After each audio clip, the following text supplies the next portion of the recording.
جو نام نہاد تنظیمیں اسلام کے نام پر جہاد کے حوالے سے انتہا پسندی اور تشدد کا پرچار کرتی ہیں اور قومی سلامتی کے زاویے سے ایجنسیوں کی نظر میں قابل گرفت اور مشتبہ ہیں، ان سے بیزاری اور دوری بنائے رکھنا ہمارے نوجوانوں اور طلباء کے تحفظ اور ان کے کیریئر کے لیے بے حد ضروری ہے۔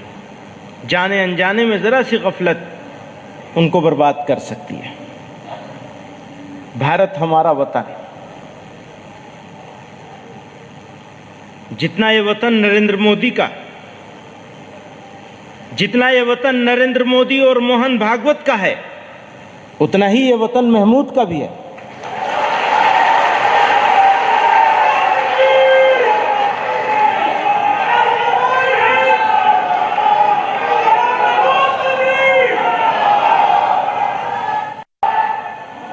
بھارت ہمارا دیش ہے۔ جتنا یہ دیش نریندر مودی اور موہن بھاگوت کا ہے، اتنا ہی یہ دیش محمود کا بھی ہے۔ نہ محمود ان سے 1 انچ آگے ہے،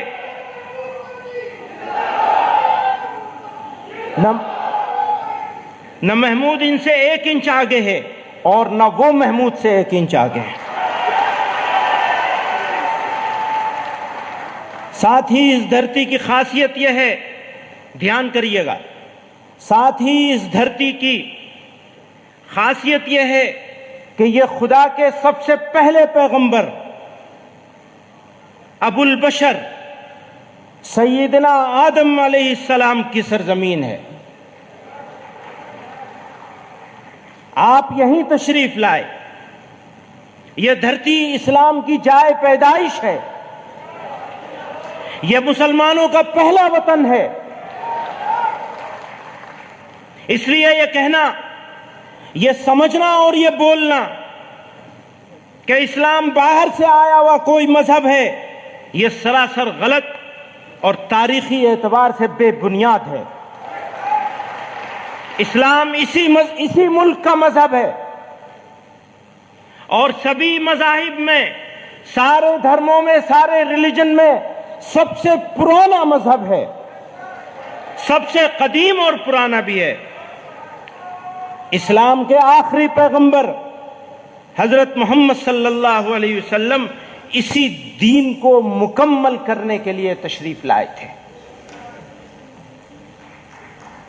اس لیے میں واضح طور سے کہتا ہوں کہ بھارت ہندی مسلمانوں کے لیے وطنی اور دینی دونوں حیثیتوں سے سب سے اچھی جگہ ہے، لیکن ساتھ ہی اس حقیقت کا ادراک بھی ضروری ہے کہ اپنے ہی وطن میں رہنے کا بھی ایک نظام اور سسٹم ہے۔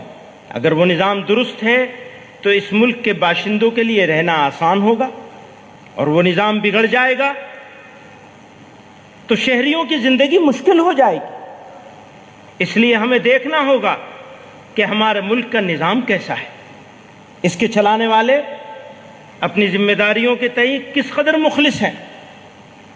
ہمارا ایسا سمجھنا ہے، نمبر 1 آئین، نمبر 2 جمہوریت۔ آئین کا مطلب دستور، کانسٹیٹیوشن، یا جمہوریت یعنی ڈیموکریسی، اور نمبر 3 انسانی حقوق، ہیومن رائٹس۔ ماڈرن انڈیا کی پہچان ہے، آئیڈینٹی ہے یہ ہماری۔ اس ماڈرن انڈیا کی اگر کچھ آئیڈینٹی اور پہچان ہو سکتی ہے تو یہ 3 چیزیں ہیں بنیادی طور پر: ہمارا کانسٹیٹیوشن، ہماری ڈیموکریسی اور ہیومن رائٹس۔ اگر یہ تینوں چیزیں مستحکم ہیں تو پھر یہ کہنا آسان ہوگا کہ ہمارا ملک اپنے باشندوں کے لیے سب سے اچھی جگہ ہے۔ لیکن اگر ان تینوں یا تینوں میں سے کسی ایک پر بھی کمپرومائز ہو جائے، دھیان کیجئے گا، اگر ان تینوں یا تینوں میں سے کسی ایک چیز پر کمپرومائز ہو جائے تو پھر ہمارے لیے یہ کہنا ہرگز آسان نہیں ہوگا۔ اس کو پرکھنے کے لیے ہمیں جمہوریت کے 4 ستونوں، مقننہ یعنی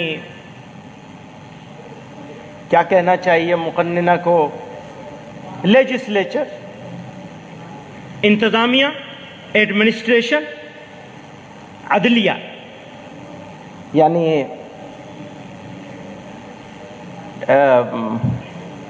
جوڈیشری، اور نمبر 4 میڈیا. اس کا جائزہ لینا ہوگا. ان 4 چیزوں کا ہم کو جائزہ لینا ہے. لیجسلیچر کا، ایڈمنسٹریشن کا،